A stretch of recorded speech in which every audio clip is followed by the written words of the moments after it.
गांव के स्कूल में पढ़े। गांव का स्कूल था लोअर मिडिल जी 6 क्लास था।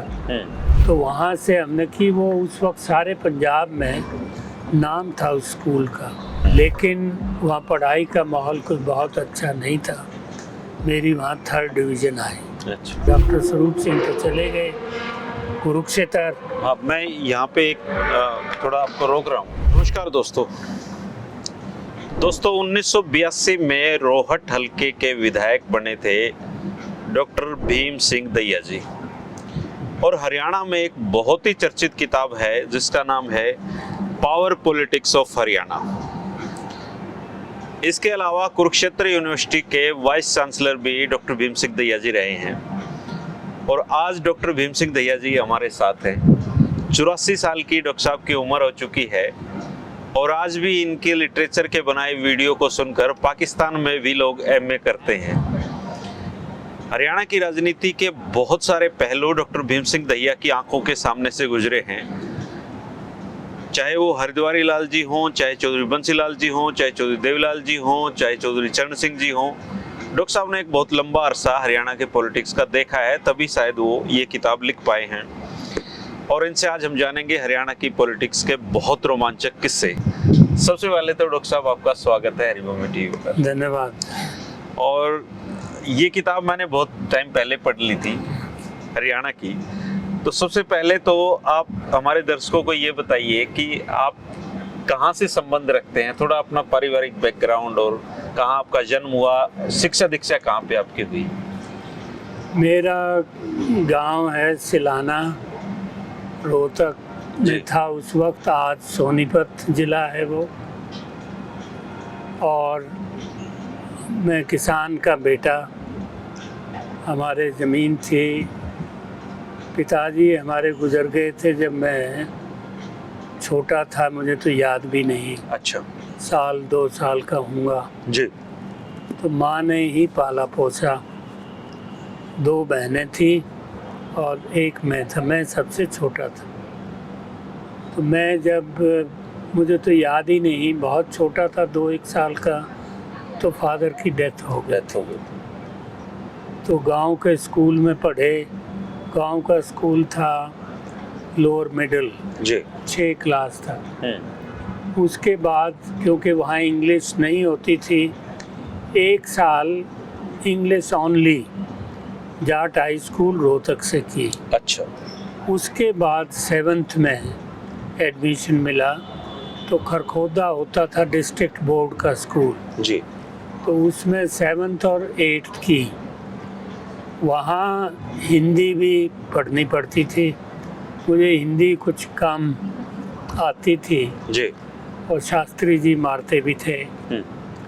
तो मैंने घर वालों को कहा मैं यहाँ नहीं पढ़ूँगा और ऐसी जगह पढ़ूँगा जहाँ मुझे हिंदी ना पढ़नी पड़े। अच्छा। तो फिर मैं वैस हाई स्कूल रोहतक में 9th में वहाँ गया। तो मैंने फिजिक्स, केमिस्ट्री, मैथमेटिक्स और इंग्लिश ये सब्जेक्ट्स लिए। हिंदी से मेरी जान छुटी। तो उसमें अच्छे स्टूडेंट्स में गिना जाता था मैं जी।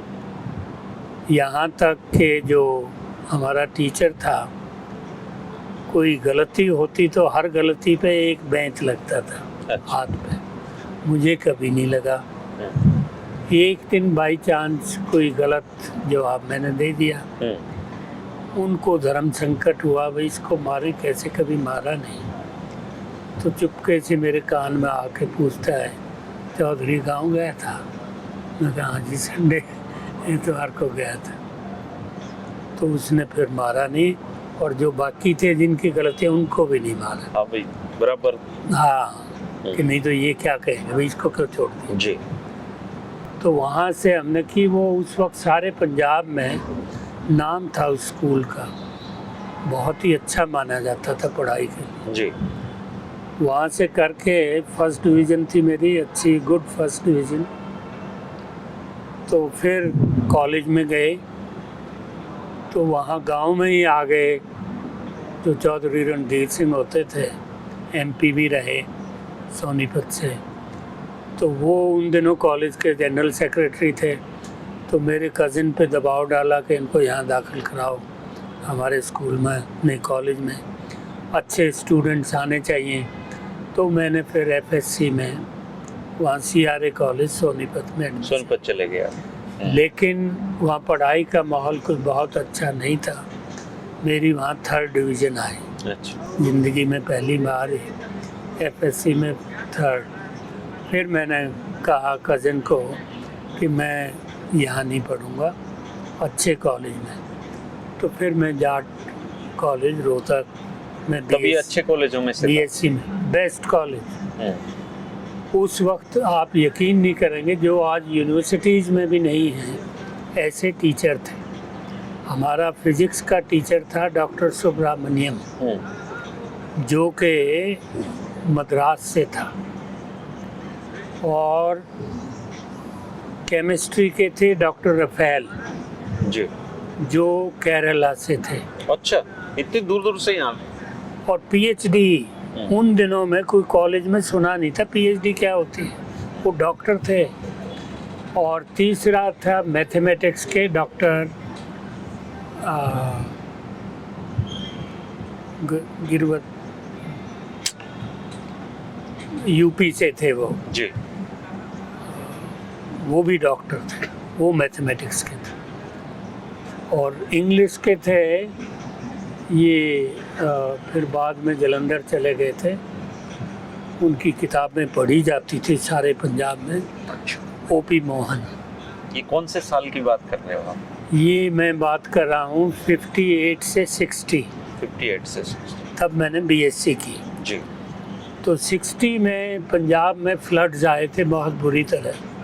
रोहतक में जो लड़कियों का कॉलेज था, गवर्नमेंट कॉलेज जी, उसके छत के ऊपर पानी चढ़ गया था। पानी, इतना फ्लड आया था। इतना फ्लड आया।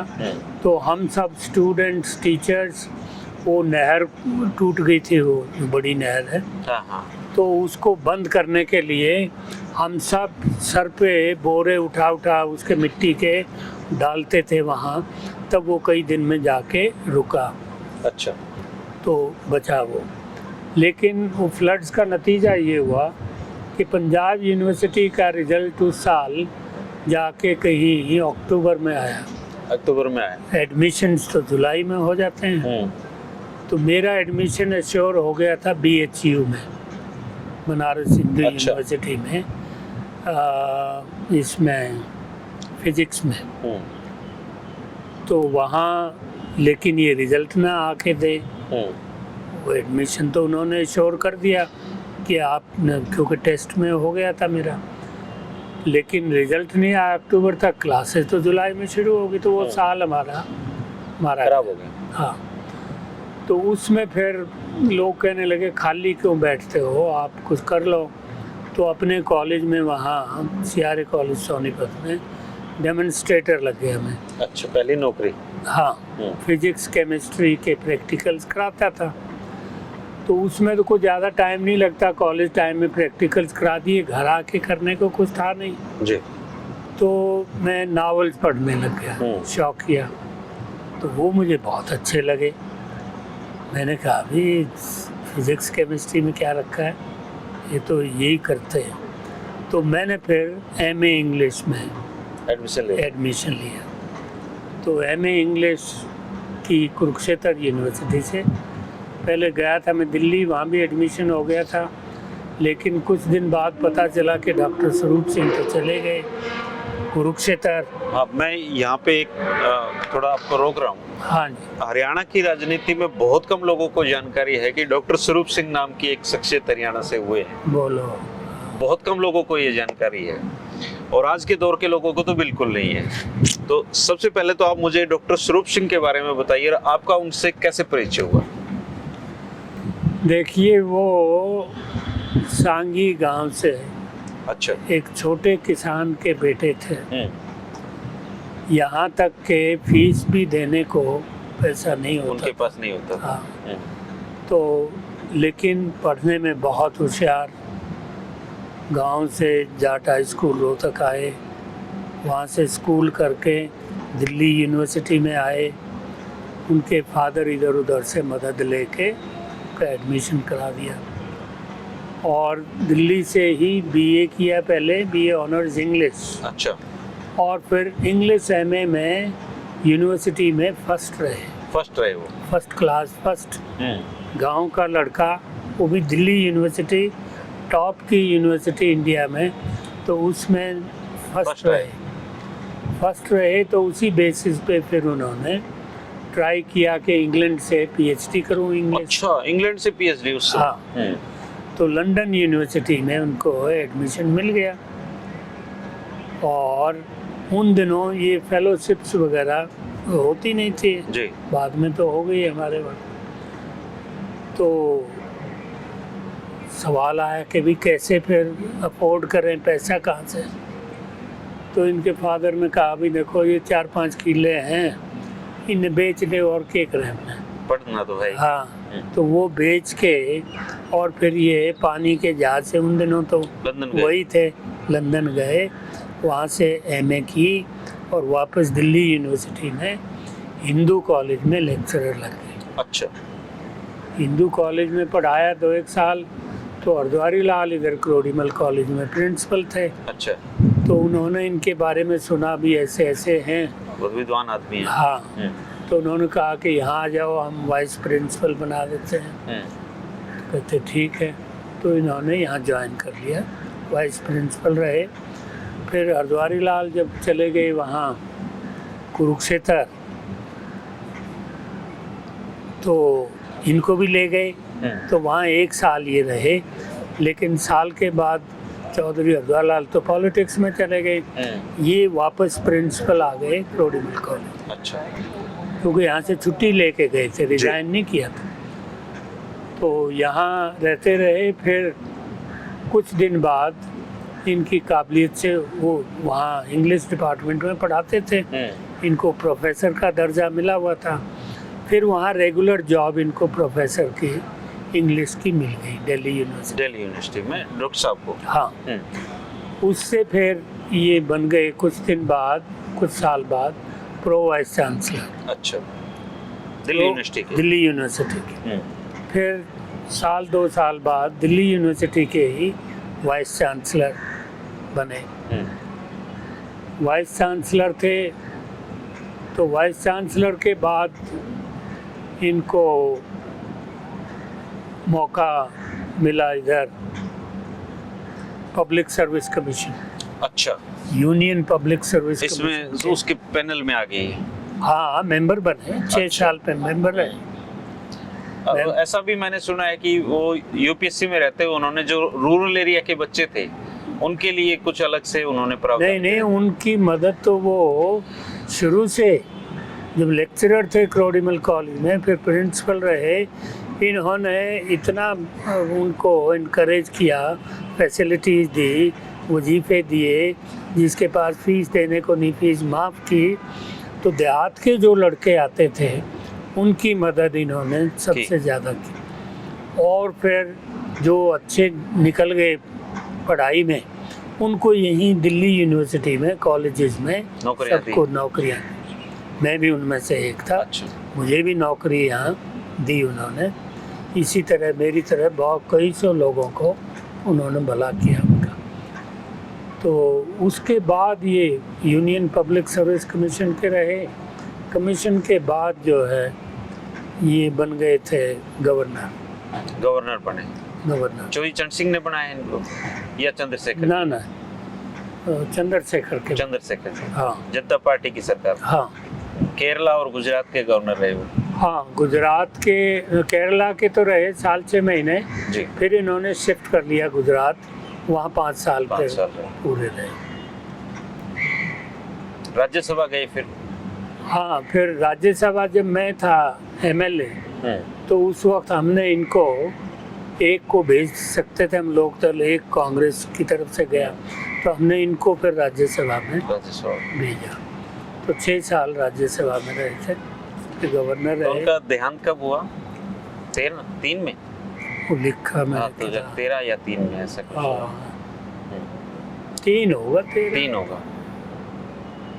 आपने किताब भी लिखी है उन पर? और घर डॉक्टर होते तो स्वरूप मैं सिंह देता एंड आपको। इंस्टाइन, मेरे पास है वो। अच्छा है, हाँ। इंग्लिश में भी है, फिर हिंदी में ना, भी मेरे पास इंग्लिश में है। है। इंग्लिश, उसकी हिंदी भी की थी। अच्छा। मुझे तो आती नहीं, लेकिन वहाँ एक प्रोफेसर हमारा इंग्लिश का ही मेरा स्टूडेंट भी अच्छा डॉक्टर साहब, एक कहावत हरियाणा में बहुत प्रचलित है हम्म, कि हरिद्वार लाल जी ऐसा कहते थे कि हरियाणा में 1.5 आदमी पढ़े लिखे हैं, एक तो मैं खुद हूँ और आधा स्वरूप सिंह है। इस कहावत में कितना दम है? ये बिल्कुल सरासर झूठ है। उनकी अपनी वैनिटी है। अगर 1.5 भी माने तो डॉक्टर स्वरूप सिंह एक थे, वो आधा था। उसने तो ना तो एमए इंग्लिश कर रखी, ना कोई पीएचडी कर रखी। डॉक्टर स्वरूप सिंह तो एमए पीएचडी लंदन से, तो उनका क्या वो किस मुकाबला। भी आप पे ऐसा बोलते थे या सिर्फ उनके मजाक करने की इस तरह की मजाक आदत थी उनकी अपनी। अच्छा, वो रोहतक में वहाँ तो सोचते भी अनपढ़ लोग हैं, कुछ ही कह दो, कुछ कह दो। और उसको अंडरमाइन करने को मैं स्वरूप सिंह डॉक्टर स्वरूप सिंह को क्या ये बात पता थी कि वो इस तरह की हाँ, बात है हाँ, उनके पता बारे में? तो उन्होंने कभी कंट्राडिक्ट नहीं ना, किया ना। आपको? उनका अपना कल्चर है, बड़ापन है, वो ऐसी छोटी बात नहीं करेंगे। अच्छा। इनकी आदत थी, ये तो छोटी पता नहीं क्या कर दें, वो नहीं करते थे। अच्छा डॉक्टर साहब, अब आपकी पॉलिटिक्स की बात करते हैं। आपने भी जिंदगी में बहुत तरक्की की है। आप वीसी आप रहे हैं कुरुक्षेत्र यूनिवर्सिटी के, आप विधायक आप रहे हैं रोहट हल्के से 82 में। इसके अलावा आपकी बहुत सारी किताबें हैं इंग्लिश लिटरेचर पे, आपने बहुत काम किया है। तो ये राजनीति में आप कैसे आए? राजनीति में आए डॉक्टर स्वरूप सिंह की वजह से। अच्छा। मैं तो कुरुक्षेत्र यूनिवर्सिटी में पढ़ा रहा था, उसके बाद रजिस्ट्रार भी रहा रोहतक में हाँ। एमडीयू के। हाँ, फिर वापस कुरुक्षेत्र आ गया था। नहीं, एमएलए कैसे बने वो बात हाँ है। जी, हाँ। राजनीति में एंटर राजनीति में जी। राजनीति में आया मैं 82 में। अच्छा। उस वक्त में वहाँ से रोहतक से तो आ गया था, वो तो ख़त्म हो गई थी बात। 80 में हमारा झगड़ा निपट गया था हरिद्वार लाल जी के साथ। हाँ, तो फिर 80 में मैं वापस अपने कुरुक्षेत्र यूनिवर्सिटी चले आ गया। तो 82 में फिर एक दिन डॉक्टर स्वरूप सिंह का फ़ोन आया कि भीम सिंह दिल्ली आ जाओ। मैं दिल्ली गया, मैं कहा हाँ जी सुनाओ। कहते ये लिफाफा उठा ले। तो मैंने लिफाफा उठाया, देखा तो लोकदल की टिकट रोड से। हाँ, कहता इलेक्शन लड़ना है। आपके मन में दूर तक ख्याल ना नहीं ना, मैं सोचा ही नहीं था। आप पढ़ा रहे थे मजे से? हाँ, तो मैंने कहा जी आपका हुक्म है तो फिर तो करना ही है, करेंगे जाके। तो फिर वो इलेक्शन लड़ा हमने, तो लोगों ने ही लड़ा, मैंने क्या लड़ा। अच्छा। सब जगह जिस गांव में जाता था लोग पैसों की माला भी डालते थे और ये कहते थे डॉक्टर तू बैठ घर, हम अपने आप लड़ देंगे। 82 में ऐसा माहौल था? ऐसा था। चौधरी चरण सिंह की पार्टी थी लोकदल। हाँ, और चौधरी देवीलाल हरियाणा में उसको लीड कर हरियाणा लीड करते थे, वो और प्रेसिडेंट जनरल थे। सेक्रेटरी, मैं जनरल सेक्रेटरी था, वो प्रेसिडेंट वो थे। प्रेसिडेंट थे। लेकिन लोगों में इतनी आस्था थी, खास तौर से जो किसान तबका है जी। या गांव का किसान मजदूर भी, सब मिला के लोकदल के साथ जुड़े हुए। लोकदल के साथ। क्योंकि चौधरी चरण सिंह और चौधरी देवीलाल, उनकी इमेज इतनी बड़ी थी लोगों में, वो सोचते थे ये तो छोटू राम के बाद यही हुए हैं, ये हमें हमारा सुधार करेंगे जी। बचाएंगे। और किया भी उन्होंने जो कुछ हो सकता था। कायदा कानून नहीं चले तो एजिटेशन सारा करके चौधरी देवीलाल ने बुढ़ापा पेंशन की। तो मैंने कहा ये क्या आप क्यों कर रहे हो? कहता भीम सिंह तू जवान है ना, तेरी समझ में नहीं आवे, तेरी अच्छी नौकरी है। कहता जो बूढ़े गांव में रहे हैं ना, कहता रोटी को नहीं मिलती। अच्छा। हाँ, लड़के लड़की जवान अपने में मस्त, खेती करें चाहे नौकरी करें। कहता बूढ़े ने पूछा को नहीं को। कहता पेंशन मिलेगी तो कम से कम रोटी तो मिल जाएंगी। यूँ कहेंगे भाई बूढ़े की पेंशन आवे। तब 100 रुपए शुरू किए तो तब उसने 100 या 200 से शुरू किया। अब तो बढ़ते बढ़ते कई हजार हो गए। जी जी। क्योंकि उसके बाद किसी बंद करने की हिम्मत नहीं हो। कर ही नहीं सकता जी आप। हाँ, जब तक वोट की राजनीति है पेंशन बंद नहीं कर, तो इतना बड़ा काम वो कर गए उस वक्त। अच्छा, 82 में तो डॉक्टर साहब आप चुनाव जीत गए बहुत आसानी से। फिर 87 में जब लहर चोई देवीलाल जबत सिर्फ 3-3.5 हजार वोट आए। अच्छा, क्या कारण थे? आप लोग लोकदल से क्यों हट गए थे? हम नहीं हटे, हम निकाले गए। कौन कौन लोग निकाले गए थे? डॉक्टर जो भी चौधरी चरण सिंह के साथ गिने जाते थे, हम 6। डॉक्टर स्वरूप सिंह जी थे, मैं सिंह था, दैया जी थे, एक वो जींद से जुलाना से एमएलए होता था, चौधरी दल सिंह जी ना, कुलबीर मलिक। हाँ, कुलबीर मलिक। हाँ। वो हमारे साथ था। अच्छा। वो था। एक ही प्रोफेसर शेर सिंह का भाई ओम प्रकाश बेरी, ये था। हम 6 थे इस तरह। 6 जने। तो हम 6 के 6 निकाले गए। अच्छा, आपको एक्सपेल कर दिया था? हाँ, ओम प्रकाश चौटाला जी ने। अच्छा, हाँ, उसको पसंद नहीं थे। अच्छा, क्योंकि हम उसे नहीं समझते थे कुछ। जब मैं जनरल सेक्रेटरी था तो एक दफ़ा मीटिंग्स ले रहा था एमएलएज की, तो उनको कुछ बता रहा था, भाई ये करना है, ये नहीं करना है। तो ओम प्रकाश भी बैठा था और भी कई बैठे, जब चाय पी रहे थे। फिर चाय चुई खत्म होली, मैंने कहा भाई अब मीटिंग शुरू करनी, जो एमएलएज नहीं है वो चले जाओ। हाँ। ओम प्रकाश नहीं उठा, बाकी चले गए। मैं कहा ओम प्रकाश आप एमएलए तो नहीं हो ना? कहते ना। मैं कहा फिर? कहते मैं बैठा रहूँगा। मैं क्यों बैठा रहेगा, जब बाकी उठ गए।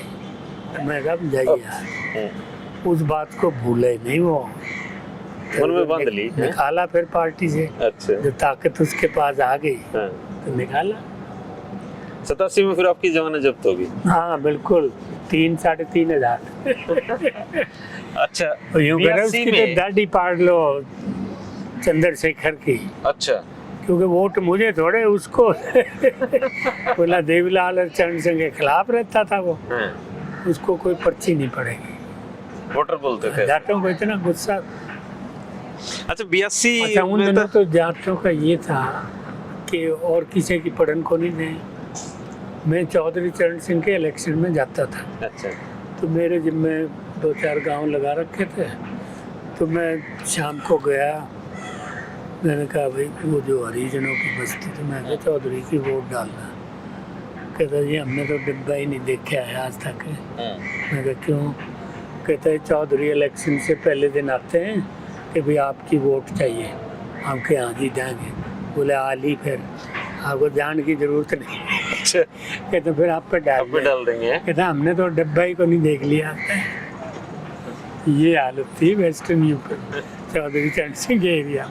अच्छा, चौधरी चरण सिंह से आपकी अच्छी मुलाकातें रही? वो मुझे बहुत पसंद करते थे। अपनी जो लेख वेख थे उनके अखबारों को, ये भी वो कहते थे मेरा ये सारे इकट्ठे करो, कोई किताब निकाल दो, ये तो मुझे पसंद करते थे काफ़ी। क्योंकि देवीलाल का उल्टा था मैं, तो वो अक्खड़ में पढ़ा लिखा, तो इसलिए वो पसंद करते थे। अच्छा, चौधरी देवीलाल से कैसी थी आपकी मुलाकात? नहीं, मेरी ठीक थी बिल्कुल। मैं उनकी इज्जत करता था। अच्छा। क्योंकि देखिए वो लोगों के लीडर थे और लोगों के लिए उनके दिल में बहुत तड़प थी कि जैसे छोटू राम में थी कि भी इनको कुछ कर दूँ, और जो कुछ कर सकते थे किया। तो इसलिए मैं उनकी इज्जत करता था। ये तो चौटाला साहब ने आकर बीच में ख़राब किया, वरना हमारी कभी भी नहीं। अच्छा सर, एक तो ये है कि आपने जैसे देवीलाल जी भी देखे यहाँ पे 82 में सरकार तो बनाई चौधरी भजन लाल ने, तो उन्होंने लोकदल के बहुत सारे एमएलए को तोड़ा। तो क्या आप लोगों को उन्होंने अपने पास नहीं बुलाया? देखिए ये कहानी ये है कि हमारे एमएलए थे 34, कांग्रेस के थे 35, 6 थे बीजेपी के और 6 आज़ाद। तो 34 और 6 मिला के हम 40 हो गए। कांग्रेस के वही रह गए 35। तो मैं और चौधरी देवीलाल उस 40 को लेके गवर्नर हाउस गए, तपासे के पास। जीडी तपासे थे। तो हमने कहा जी गिन लो जी। तो उसने अपने सेक्रेटरी को कहा भी गिनो। तो उन्होंने कहा जी हाँ पूरे 40 हैं। तो मैंने कहा पूरे 40 हैं। तो फिर बताओ कब ओथ दिलाओगे? तो उन्होंने मंडे को 10 बजे फिक्स कर टाइम दी। दे दिया आपको। हाँ, कि 10 बजे ओथ दिला देंगे, आप अपनी लिस्ट बना लाओ, कौन चीफ मिनिस्टर होगा, कौन मिनिस्टर। हम चले आए तो वो होता था नारनौंदिया चौधरी वीरेंद्र। वो देवीलाल का दिमाग उसी का चलता था, अच्छा। समझदार आदमी था, वही चलाता था। तो कहने लगा दैया साहब कितने दूर सी जा ठहरे, कोई एमएलए ना भगा ले जा। तो एक वो सरदार जी होता था वहाँ कालका से, तो कहने लगा मैं वहाँ परवाणु में इंतजाम कर दूंगा, वहाँ हिमाचल भवन है, वहाँ कोई पर नहीं मारे, किसी एमएलए को पहुँच नहीं पाएगा, किसी को भगा के नहीं। तो हम वहाँ जा ठहरे तो मंडे को दिलानी थी, संडे को देवीलाल कहने लगा भैया वो बना लेना लिस्ट अपनी जी, किस किस को दिलवानी है शपथ, कल सुबह तो 10 बजे दिलवानी है। मैं कहा चलो मैं करता हूँ। तो मैं ट्रांजिस्टर मेरी टेबल पे और मैं लिस्ट बनाने लग रहा मिनिस्टरों की, किस किस को बनाना। तो 6 बजे खबर आ गई उस पे ट्रांजिस्टर पे कि चौधरी भजनलाल ने ओथ ले ली। अच्छा। मैंने कहा चौधरी साहब लिस्ट की ज़रूरत कौन है? कहता क्या हुआ? मैं कहा वो तो भजनलाल ने ले ली। कहता साले ने कैसे ले ली? चलो अभी वो जाते गवर्नर का गला पकड़ लिया। अच्छा, वो थप्पड़ मारा था या क्या था? गला। आप मौजूद थे वहीं पे? हम सारे के सारे एमएलए ऐसे गला पकड़ लिया। हाँ, वीरेंद्र पहले ही कह रहा था। वीरेंद्र कहने लगा चौधरी को गुस्सा है, ये पता नहीं क्या कर दे वहाँ जाके, एक तरफ आप रहिए एक तरफ मैं रहूँगा। अच्छा। तो जो कुछ करे इसको चेक करना है। तो वो थप्पड़ मारने लगे, मैंने वीरेंद्र ने हाथ पकड़ लिया, फोटो भी आ गया था अखबार। अच्छा। हमने दोनों हाथ तो आप भी जवान थे। हाँ, तो हाथ खींच लिया इसका, देखना क्या कर रहे हो। वीरेंद्र कह छोड़ना नहीं मैं। तो वो हो गई वो, तो हम रह गए यूं के यूं। लेकिन बाद फिर में उन्होंने धीरे धीरे तोड़ना शुरू किया एमएलए आप लोग। वो तो बथेरे टूट गए, फिर 8-10 भाग गए, क्योंकि वो तो भगा ले जाता था, उनकी भी कहानी है। एनीवे, लेकिन बाद में भजनलाल से जब दोस्ती हो गई हमारी 8-10 साल बाद। अच्छा, 8-10 साल बाद जब उसने वाइस चांसलर बना दिया मुझे, ये वो नहीं, वो थोड़ा सा पीछे जाओ। नहीं, वो पीछे ही जा रहा हूँ। हाँ। तब उनसे उसने बताया खुद। मैंने कहा ये बताओ चमत्कार कैसे किया था कि हमें ओथ के लिए बुला रखा है, ले लिया आपने? कहता 4 करोड़ में। 4 करोड़ में? अच्छा। तपस्या को दिए? हाँ, 2 करोड़ तो दिए आर.के. धवन को, जो कि पीए था इंदिरा गांधी का, और 2 करोड़ दिए उधर जगजीवन राम के पीए को, क्योंकि 17 थे एमएलए एचसी के। हाँ। कहता 4 करोड़ में हुई है। 4 करोड़ रुपए उस समय 82 में। भजनलाल तो खिलाड़ी थे, पैसे वैसे तो इससे बहुत कर रखे थे अपने। तो आपको भी ऑफर दिया था उन्होंने? नहीं, उसको पता था। ये तो कहता रहता था कि ये एजुकेशन मिनिस्ट्री आपके लिए खाली, में खाली रहेगी, हमें मान नहीं बेचा करते हैं। बदला नहीं आप? हर 6 महीने कहता सोच लो। मैं कहा भजनलाल फिर वही बात, कितनी बार सोचवा होगा, एक के बस सोच रखी हमने अपना, हमारा कैरेक्टर ज़्यादा ज़रूरी है। क्या कहेंगे लोग बाद में, क्या हम ऐसे थे 2 पैसे के लिए बिक गए, हम नहीं कर सकते इस तरह। फिर 87 में आप तो भारी हो चुके थे रेस से ही। हाँ। फिर 89 में फिर सरकार चली गई। हाँ, 92 में भजनलाल फिर आ गया। 91 में 10 साल बाद। 92 में फिर इलेक्शन था ना, तो 92 में आ गया। तब इन्होंने मुझे बुलाया। अच्छा, जो भजनलाल ने? हाँ, 2 कारण थे। एक तो कोई बालाराम साउथ का, क्योंकि गवर्नर साउथ का था, उसने वहाँ का लगा दिया वो वाइस चांसलर कुरुक्षेत्र में। हाँ। चीफ मिनिस्टर की सुने नहीं, रिटायर्ड जनरल था, जनरल बालाराम, फौजी, अपनी लगावे। तो भजनलाल ने मुझे बुलाया, कहता दैया साहब एक काम करो। मैं कहा क्या? कहता ये मैं चीफ मिनिस्टर हूँ, साला 2 पैसे का आदमी, मेरी बेइज्जती कर देता है, मेरी बात नहीं मानता। मैं कहा अच्छा तो कर देंगे इलाज। कहता फिर मैं कहा प्रो वाइस चांसलर की जॉब क्रिएट करनी पड़ेगी। कहता वो तो आप पे जानो कैसे होगी। मैंने वहीं मैं कहा सेक्रेटरी को बुलाओ और एजुकेशन सेक्रेटरी को बुलाओ। उनको कहा मैं कहा कैलेंडर लाओ कुरुक्षेत्र यूनिवर्सिटी का, गवर्नर के पास भेजो और गवर्नर उसको अप्रूव कर दे तो मैं फिर प्रो वाइस चांसलर वहाँ लग जाऊँ यूनिवर्सिटी में जाओ। हाँ, गवर्नर से अपॉइंटमेंट भी साथ ही अमेंडमेंट की। सारा कुछ बैठे बैठे एक दिन में ये करा दिया है। प्रो वाइस चांसलर हो गया। मैं गया पहुंचा वहाँ, ज्वाइन कर लिया। तो अगले दिन एग्जीक्यूटिव काउंसिल की मीटिंग थी। मैं बैठा, बालाराम तो बदतमीज सताई। मैंने कहा जी मीटिंग चलेगी बाद में। वो बलराम वीसी आया हुआ था। हाँ, और मैं पीवीसी। मैंने कहा पहले ये बताओ कोई सरकार की चिट्ठी आई है? मैं नहीं बताऊंगा, आई डोंट। मैं फिर हरियाणवी में आ गया। मैं कहा तेरा बाप भी बताओगा, ये मीटिंग बैटिंग नहीं चलेगी जब तक तू नहीं बताओगा। फिर तू पे आ गया और मेंबर्स को कहा मैं कोई मीटिंग नहीं, उठ जाओ यहाँ से, भाग जाओ।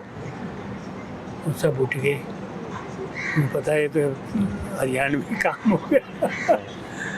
तो उसने जाते ही फिर अपना इस्तीफा लिख दिया। अच्छा, इतनी बेइज्जती उसकी।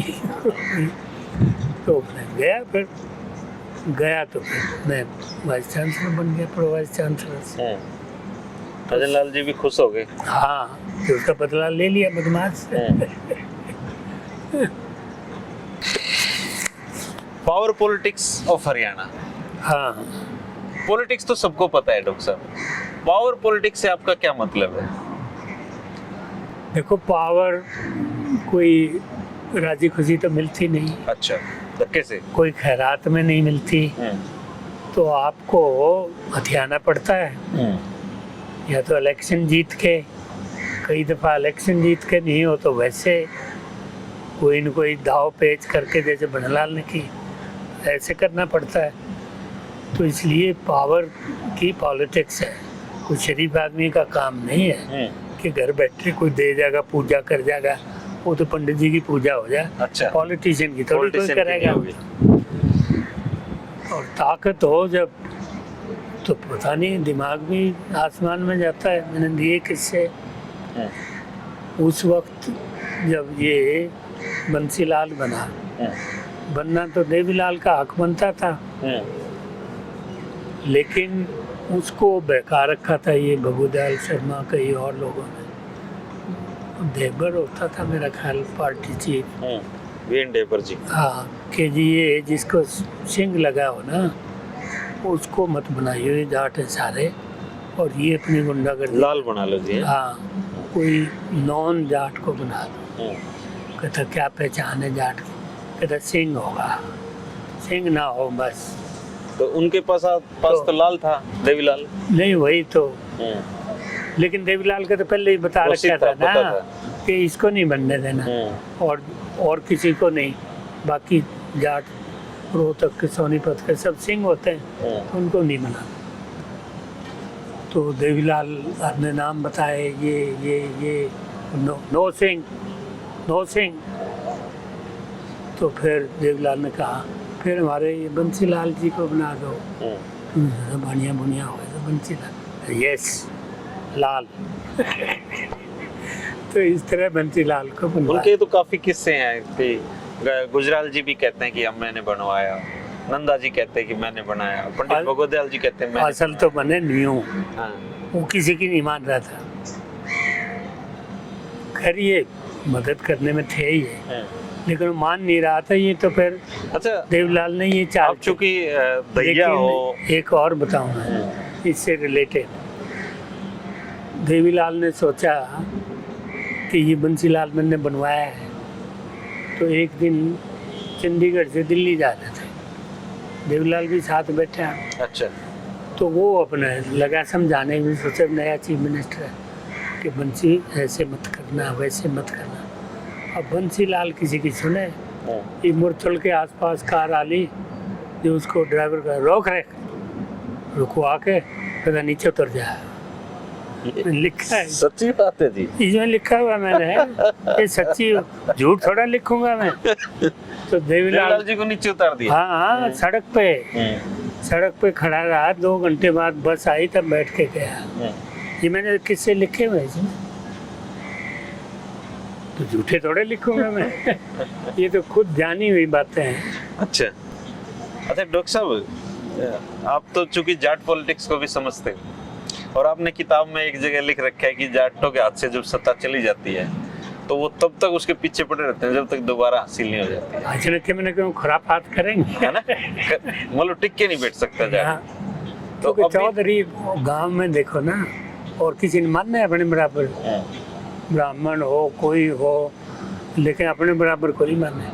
ये पिछड़ेपन का भी कारण है। खड़जात कहेंगे हमने बाकी नहीं। गांव में दरअसल जो असली ताकत है वो तो जमीन वाले के पास है, बाकी तो उसके सहारे खा रहे हैं ना। जमीन पे ही सारे, कोई हल चला रहा है, कोई कुछ कर रहा है, कोई कुछ कर रहा है, डिपेंडेंट है, वो मालिक है।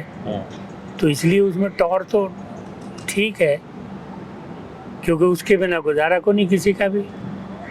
वो पंडित को खुश हो के एक दफा जाट के छोरा हो गया, तो पंडित ने गाय दे दी। कई गाय थी, दूध दे रही थी। बोला पंडित जी एक तू ले जा। ले गया पंडित जी। तो थोड़े दिन बाद उसकी जाट वाली ने दूध देना बंद कर दिया, क्योंकि तो 8-9 महीने दिया करें। तो सोचा भाई दूध बिना तो काम को न चले। गाय पंडित जी ने दे दी, वापस क्यों कर ला। तो अपने छोरे गाय छात पर चढ़ गया।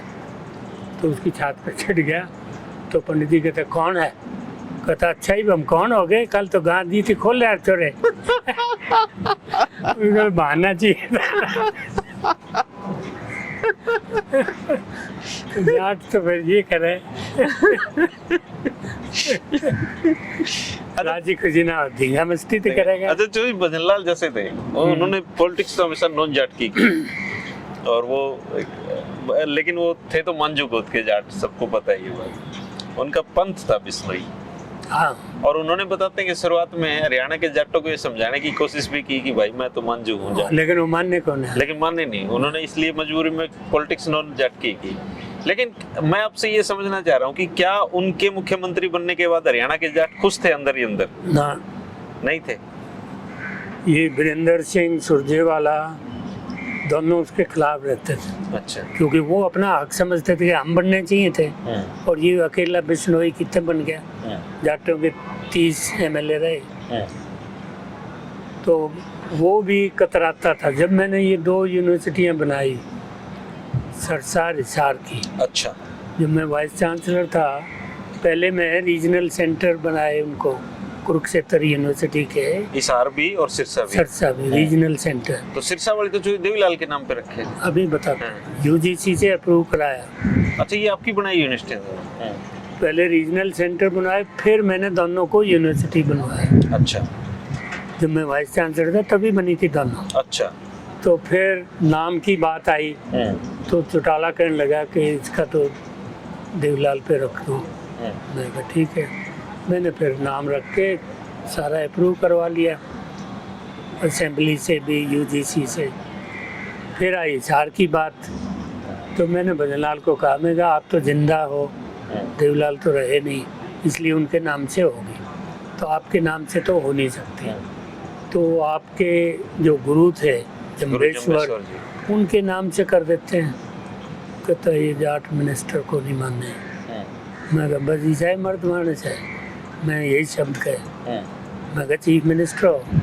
कहता यार ये सुरजेवाला और ये वीरेंद्र दोनों खिलाफत करेंगे, ये ओन को नहीं दे। मैं कहा अच्छा फिर ऐसा है, मैं आपको लिख के दे दूँगा कि इसका नाम होना चाहिए Hisar university of science and technology. आप एज चीफ मिनिस्टर ये पढ़ दियो कि अभी इसका नाम ये रखेंगे। मैं गैलरी में बैठूँगा और मैं कहूँगा कि नहीं, इसका नाम होना चाहिए गुरु Jambheshwar university of science and technology. और मैं पूछूंगा एमएलए से, बोलो भाई किसी को एतराज है? मैं कहा 90 के 90 हाथ खड़े कर देंगे। मैं कहा जब मैं कह रहा है मैं करा दूंगा। तो मैंने वही ड्रामा किया, इन दोनों से पहले बात कर ली। मैं कहा बात सुन लो, ये भजन लाल का केस नहीं मेरा है, यूनिवर्सिटी मैंने बनाई और मैंने ही नाम रखा है। कहता आपका तो फिर नहीं करेंगे अपोज। फिर यूनानिमस हो गया, 90 ने हाथ खड़े कर दिए। भजन लाल हैरान। आपकी बनाई यूनिवर्सिटी से ही मैंने मास कम्युनिकेशन किया है। अच्छा, वेरी गुड। भजन लाल हैरान कि ये हो गया। मैंने कहा ये जाट भाई हैं, इतनी भी नहीं मानेंगे। खैर मेरी कहीं मान गई। अच्छा डॉक्टर साहब, 2 सवाल और मैं आपसे मुख्य तौर पे पूछना चाहता हूँ। पहला तो ये है कि आपने पॉलिटिक्स का बहुत लंबा दौर देखा, आपकी नज़र में best chief minister of Haryana कौन है और क्यों है? वो बंसीलाल। जो बंसीलाल। देखो आज जो हरियाणा है वो उसका बनाया हुआ है। अच्छा। मैंने इसमें भी लिखा है। हाँ जी, इसमें लिखा हुआ। सड़कें, बिजली, पानी, और ये भी लिखा है मैंने कई दफ़ा। मैं कहा जो मिजाज होता है वो भी काम आ जाता है। ये बैड टेम्पर था, गुस्सा आ जाता था जल्दी। मैं कहा वो गुस्से से ही हरियाणा की तरक्की हो गई, क्योंकि सारे इंजीनियर, बिजली वाले, पानी वाले सारे डरते थे कि भाई ये थोड़ी सी कमी पागी ना तो सीधा मारेगा पहले। और किया भी था। एक जगह सड़क जो है वो बनी नहीं थी टाइम से पहले, तो इसने उतर के देखा क्यों नहीं बनी, कौन है वो इंजीनियर को, वो अपने गनमैन की बंदूक छीने उसको मारा पीठ पे। तो इतना गुस्सा भी था। अच्छा। तो उसके डर से हो गई। मैं कहा कई दफ़ा बदमिजाजी भी काम आ जाती है। अगर ये बदमिजाज नहीं होते तो ये तरक्की नहीं होती। बेस्ट चीफ मिनिस्टर शरीफ आदमी से थोड़ी हो। अच्छा। देखो ना हर गांव में, आज भी किसी स्टेट में नहीं है ये, बिजली, पानी, सड़क, तीनों चीजें हर गांव में हरियाणा में। यूपी में आज भी नहीं, मध्य प्रदेश में कहीं नहीं, वो उसकी वजह से। अच्छा, और सबसे खराब चीफ मिनिस्टर? खराब तो किसका बताऊं। फंस गया आप डॉक्टर साहब। तो कोई गिनती नहीं, इस सवाल में फंस गए। इतने सारे थे ना, किस नहीं फिर भी याद नहीं। भजन लाल ने भी देखो काम ठीक ठाक किए, जो भी बता देते थे। पर उनके बारे में तो कहानियां इतनी बन गई करप्शन की कि करप्शन। अब देखिए 4 करोड़ रुपए उस समय उन्होंने दिए। देगा तभी ना जब लेगा। डॉक्टर साहब ये बताइए कि आम घर के जो मैं भूल गया कि रिकॉर्ड भी हो रहा है। डॉक्टर साहब मेरा सवाल ये है कि आम घर के जो बच्चे हैं आज राजनीति में कैसे सफल हो सकते हैं या नहीं होंगे? नहीं, क्यों नहीं होंगे? देखो उसका इकबाल का शेर है, खुद ही को कर बुलंद इतना कि हर तकदीर से पहले खुदा बंदे से खुद पूछे बता तेरी रजा क्या है, चाहता क्या है। तो इतनी मेहनत करो वो खुद बनाएगा। नहीं, किस तरह की मेहनत करे? चुनाव लड़ने के लिए चाहिए 2-3 करोड़ रुपए। तो देखो ईमानदारी अगर लोग दे देंगे, दिल्ली में दे रहे हैं जैसे हैं। हाँ। हाँ दिल्ली में दे रहे, केजरीवाल की एग्जाम्पल है, तो मोदी और भी तो आए हैं। अच्छा, जो बंसीलाल से आपका रास्ता रहा है कोई? ज्यादा नहीं। देवीलाल जी से खूब रहा। हाँ वो तो एक ही पार्टी में थे। भजनलाल जी से खूब रहा। हाँ। भूपेंद्र सिंह हुड्डा से बहुत ज्यादा। भूपेंद्र सिंह को इतनी इज्जत करते थे। कानपुर यूनिवर्सिटी, मैंने कहा आपके बाप भी आते थे, आर्य समाजी थे, गुरुकुल है, इसको यूनिवर्सिटी बनवाओ। कहता मेरे 10 का जहाँ चाहिए करा लो, बाकी बनवानी तो आप ना आवे। मैंने फिर यूजीसी से सारा अप्रूवल लिया। आप दर्शकों को ये बता दीजिए आपने किताबें कौन कौन सी लिखी हैं? एक तो ये लिखी है पावर पॉलिटिक्स ऑफ हरियाणा, ये अमेजोन पे भी है दोस्तों, किताब अगर पढ़नी हो तो। एक और किताब भी लिखी है आपने पॉलिटिक्स पे, higher education in Haryana. Higher education in Haryana. Politics पे तो है वो the rise of Haryana and the fall of democracy. अच्छा, उस किताब में क्या है मेन तौर क्या उसमें पता? ये है कि हरियाणा बना सबसे आगे गया सब स्टेट से, तो राइज हुआ ना। लेकिन पॉलिटिक्स लिमिट रह गई वो कुछ परिवारों से। लाल हाँ। परिवार हो गए। आम आदमी का कोई उसमें वो स्कोप नहीं है कि वो भी कुछ बन जाए। वीरेंद्र सिंह बनेगा, उसका बेटा बनेगा, देवलाल बनेगा, उनका बेटा बनेगा, भजनलाल बना, उसका बेटा भजनलाल उसका बेटा बनेगा। तो इस तरह बंसीलाल जी हैं, उनकी औलाद है। उनके तो खानदानी राजनीति। पर अब फिलहाल तो कई सालों से पीछे हैं थोड़ा सा ये। नहीं, लेकिन वो खानदान तो चल ही रहे। चल ही रहे हैं ना। और बंसीलाल की किरण नहीं बन रही क्या? आखिर उसी दम कम पे बनती है ना। जी जी, भाई बंसीलाल उनके ही की नाम वो पे है। बनते हैं। हाँ। दोस्तों ये थी डॉक्टर भीम सिंह दहिया जी से मुलाकात, और हम कोशिश करेंगे फिर कभी डॉक्टर साहब ने एक अच्छे मॉल में आज घुमाया है, और लेकिन वो जो वो काट देंगे डॉक्टर साहब। कभी मेरे लठ बजवा। एक बार मैं इसको कंक्लूड कर दूं, अब बीच में ना बोलिए आप। अच्छा, दोस्तों ये थी डॉक्टर भीम सिंह दहिया जी से मुलाकात। डॉक्टर साहब से डॉक्टर साहब इन दिनों दिल्ली में रहते हैं, और कभी कभी ये चंडीगढ़ अपने बेटे के पास चले जाते हैं, और कभी ये कुरुक्षेत्र में अपने घर पे चले जाते हैं। तो कहते हैं ना 3-4 पाँव रहते हैं 3-4 जगह पे इनके, कभी चंडीगढ़ कभी दिल्ली।